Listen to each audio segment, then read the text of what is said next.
This is the step-through version of Aventon's Level 2 commuter e-bike. The previous version was super popular. Is this a better bike? Stay tuned and we'll find out.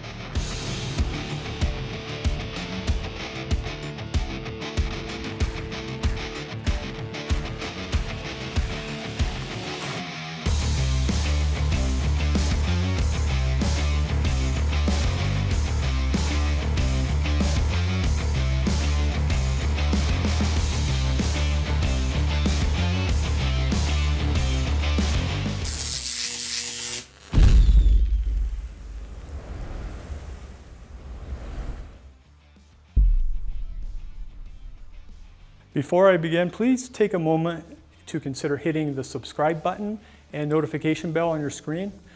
Doing so helps support this channel, and that enables us to bring in more e-bikes to test and review, and we'll let you know of any future videos we post featuring more e-bike content that you would like. The Aventon Level 1 step-through e-bike was released 3 years ago, and it has been a big hit with riders. First, there's the advantage of it having a step-through frame. Instead of dealing with lifting your leg over the top two on a high step frame, this level makes sitting on this bike super simple. Even if you're not short and have no limitations, you might just like the ease and convenience of the step-through when you compare it to getting on a high-step model. Sometimes also big changes come from little things, and that's the case with Aventon replacing the cadence sensor with a torque sensor. Now that was a smart choice because the pedal assist now engages the motor immediately, and the motor delivers pedal assist power better with the rider's pedaling. And it also increases energy efficiency, and that enables you to ride further than before. Now this bike still uses the same 500 watt motor, but Aventon recalibrated the pedal assist system, and that gives riders the power they need when they need it. This was missing on the previous version because the cadence sensor couldn't do what the torque sensor can. Cadence sensors just check to see if you're pedaling, not how hard you're pedaling. The torque sensor, it also gives a more balanced speed profile between the 5 pedal assist levels. Another bike feature Aventon customers have been asking for and got with the new torque sensor is increased battery range, being able to ride farther. We'll go over the range test results in a moment, but for now, I'll just say that with the improved motor output came improved battery range. Aventon also offers this bike in 2 frame sizes, small medium for riders who are 4'11" to 5'7", and a medium large frame for riders who are 5 foot to 6'1". That's a nice option because with other commuter e-bikes in this price range, you often only have one size available, and then you need to make do with adjusting the handlebars and seat height. Aventon has their own manufacturing location, which means they have the flexibility to offer more variety to their customers. And we think that really matters when you commit to buying. Now, to help you carry your belongings, the Level also has this sturdy rear rack that can hold up to 55 pounds of cargo. The Level also has added new integrated tail lights, and they really light up well, let riders behind you know when you're stopping. I think a lot of riders will look forward to the way this bike looks and feels. It rolls on Aventon 27.5 by 2.1 inch puncture-resistant tires, and they're specifically designed for electric bikes. Combined with the suspension forks that have a rebound adjustment, lockout, and offers 65 millimeters of wheel travel, this bike rides smooth and is easy to control on whatever path you ride it on. You also have a choice of 2 colors. You have the polar white like we have here and a Himalayan pink. Now, I've only scratched the surface on what this Aventon Level is all about. Let's take a closer look at the key specs on this bike so you can have a better idea of all the features. Powering this Level 2 is Aventon's own 48 volt, 500 watt rear hub motor. This bike ships as a Class 2 e-bike, which means that the throttle and pedal assist will take you up to 20 miles per hour. There is an option to set it as a Class 3, making the pedal assist take you up to 28 miles per hour. You just need to change the setting within the Aventon app, but make sure to check your local laws and see that it's allowed to have a Class 3 bike where you're riding it.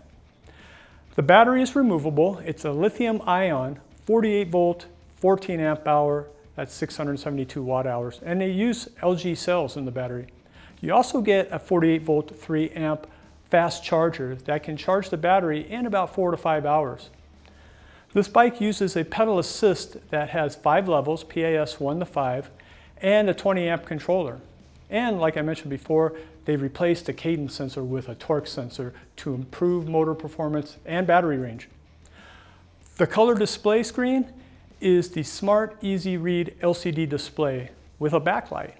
It lists key info about your ride, including speed, battery life remaining, trip miles, total miles, and ride time. You can also download the Aventon app to your smartphone to track your ride data and to make detailed adjustments like top speed limit, miles per hour instead of kilometers per hour, and auto shutoff. The brakes, they rely on Tektro hydraulic disc brakes with 180 millimeter rotors and dual piston calipers. Gearing relies on Shimano Altus 8-speed with a 12 to 32 tooth cassette and a 46 tooth chainring. The aluminum alloy handlebar, it's 680 millimeters wide, and it's a nice starting point for most people as it gives good handling without being too wide. That way you're not bumping the end of the handlebar into people as you ride by them. The saddle on this bike is a Aventon's custom saddle, which provides good comfort and performance. I had no problem riding over 30 miles at a time on the seat. The bike is also stocked with rubber grips, improving your control better than the faux leather grips from the past. And the overall ergonomics and design of this bike provide a comfortable riding posture. So Aventon said the Level 2 can handle a total weight capacity of 330 pounds, that's rider and cargo, and that the bike weight with battery is 62 pounds. So those are the key specs on the Aventon Level 2 step-through. Any other details we've covered back at the EBR website, just click the link in the description down below. This all sounds pretty good for an e-bike, but you're probably wondering, how does this translate when it comes to performance? Well, we're going to jump into that next. Safety starts with having good working brakes. And this Level showed us it had good stopping power. The bike's average stopping distance in our brake test was 23 feet 4 inches though, and that's a little bit longer than what most commuter bikes averaged in the 20 to 22 foot range. But this result is still okay. But we noticed after the test that the brake lever felt a little bit squishy, and since it was about 3 feet longer than the result from the Level high step we tested a few months earlier, we bled the brakes and retested this bike. We were happy to see that it did stop a little above 20 feet, and that was similar to the results of the high step model. So we're going to update the written review with the new test results soon, but we feel confident this bike is in line with the results that we expected.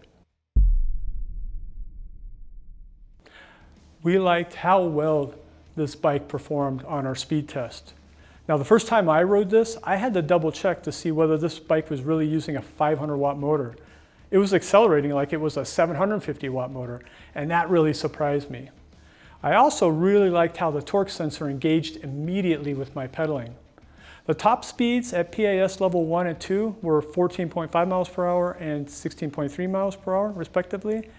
And that was close to what we were expecting from a higher watt motor, not a 500 watt. This bike's acceleration tapered a little as I switched to the higher pedal assist levels, but this bike still proved it can really get you going. Now the speed test was one of the tests where we really noticed the torque sensor improving the ride this e-bike delivers. First, it was how well the PAS system handled inclines. When I pushed harder on the pedals to ride uphill, the torque sensor sensed this, and cadence sensors cannot do that. The motor increased its power output, giving me extra help getting up the hills. The average speeds at each PAS level on this level were spaced apart a little more than on the older level, which made each PAS change feel more meaningful. The thing to remember about riding with the torque sensor is that it makes the motor kick out more power when it senses you're kicking more power out with your pedaling. The more torque you put down on the pedals, the more motor power you're going to get. Now, ultimately, this gives you a better ride because you're more engaged in the pedaling process. This also helps increase the bike's range because you're not using as much battery power because you're more engaged with the pedaling. Now, Aventon said one of their goals with this new Level 2 is to give it a longer range than the earlier Level version. Compared to the Level 1, this Level 2 showed significant improvement on the range tests with better results than the Level 1, despite the fact they still used the same size 14 amp hour battery. This is yet another benefit torque sensors are meant to deliver: better battery efficiency. Now, to see if it worked, we did the same 2 range tests we did on the earlier bike, one in the lowest PAS and one in the highest PAS. In both tests, we calculated total distance, average speed, and riding time. On the minimum PAS range test, riding in PAS 1 the whole time, we got good results, with this bike taking us 51.21 miles in a time of 4 hours, 5 minutes, and an average speed of 12.96 miles. That's almost 10 miles further and 2.2 miles per hour faster than the earlier version of this bike. On the max PAS test, riding in PAS 5 the whole time, we again got better results, with the battery having enough juice to take me 38.14 miles in a time of 2 hours, 10 minutes, and an average speed of 17.4 miles per hour. Now, this was almost 15 miles further than the old bike, which only went 23 miles. Taking this into account, that this bike uses the same battery and motor as the old one, we were sure impressed with how adding a torque sensor and recalibrating the controller makes this bike go faster and farther on our range test. Looking at how well this level did on our previous test, we were a little bit surprised on how it did on our hill climb test. Now, considering its improved acceleration and longer range, I was expecting it to climb hills faster than the previous level we tested a few years ago. But instead, the results reflected what Aventon stated the goal was with this new level: better motor engagement with the pedaling, better energy efficiency, and a longer range. Well, in order to achieve those very important goals, you can't make an e-bike that's also going to crank out lots of watts to climb hills just using the throttle. And sure enough, this bike couldn't get me to the top of the hill on the throttle-only test. When testing this high-step version on the level 2 a few months earlier, Justin, our main test rider for the hill climb, barely made it up to the hill on throttle-only test. He's only 10 pounds lighter than me, which was probably the main difference between us. Now, in the maximum PAS hill test, pedaling at an average pace up the hill, this bike made it to the top in a time of 1 minute and 24 seconds and an average speed of 13 miles per hour. The key takeaway here is that this bike will climb hills as long as the rider is pedaling. So you see, the bike can climb monster hills like the Hellhole Trail as long as you're contributing pedal power. And trust us, it isn't all that taxing, as the motor will still carry the load. After all, this is still a bicycle, not a motorcycle. Looking at the overall ride quality this bike offers, we asked the question, what does this bike feel like when riding? First, for a commuter e-bike, this level feels and rides like a lightweight bike. We noticed this first when riding this bike around on our test course without any pedal assistance from the motor. This bike was light enough to pedal without the motor and without feeling strained by the weight of the motor and the battery. Also, the active riding position was comfortable for longer distances, and the seat height is also easy to adjust using the quick release on the seat post tube. The 27.5-inch height and 2.1-inch width of the tires are pretty standard for a commuter e-bike, tall like an adult's bike, and wide enough for good traction without the resistance you'd get from a fat tire. The tread worked great for handling pavement and gravel, but you'll want to use this sparingly on any dirt rides, as these tires are not really designed for that kind of terrain. But we really like how this bike has 2 frame sizes available also, meaning you can find the size frame that fits just right with your body. And finally, this bike was easy to customize, so all of our test riders, they could just hop on and have a good ride. Aventon could have continued selling the original Level 1 step-through e-bike they've been selling, because this bike is very popular and they sold a lot of them. But we like how they listen to their customers and use that feedback to help them make better bikes, such as switching to a torque sensor. All of us here at Electric Bike Report are cyclists at heart, which is why we are big proponents of torque sensors. They emphasize pedaling and working with the pedal assist system, and that gives you a better ride. The results from our speed test and range test confirm the Level's greater riding potential, while the hill test showed us at what expense they accomplished this in making the Level accelerate better and ride farther. Recalibrating how the motor works with the pedal assist system and reducing power output when using the throttle only That was a worthwhile sacrifice in order to enable this bike to rack up more miles before needing a battery recharge. So that's it with this review of the Aventon Level 2 step-through e-bike.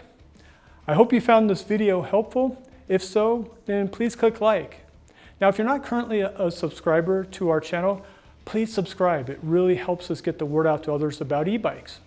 And to check out on current price and availability of this bike, please click the link below. Also, be sure to click the link to our in-depth written review. It has the details I mentioned today, plus a lot of other important stuff. So that's it for now. I'm Forrest Woolman with the Electric Bike Report. Thanks for watching. I look forward to seeing you out there on the bike trails sometime. And please, please remember, keep your hands on the bar, your feet on the pedals, and your eyes on the road. And I look forward to seeing you here at the Electric Bike Report channel next time.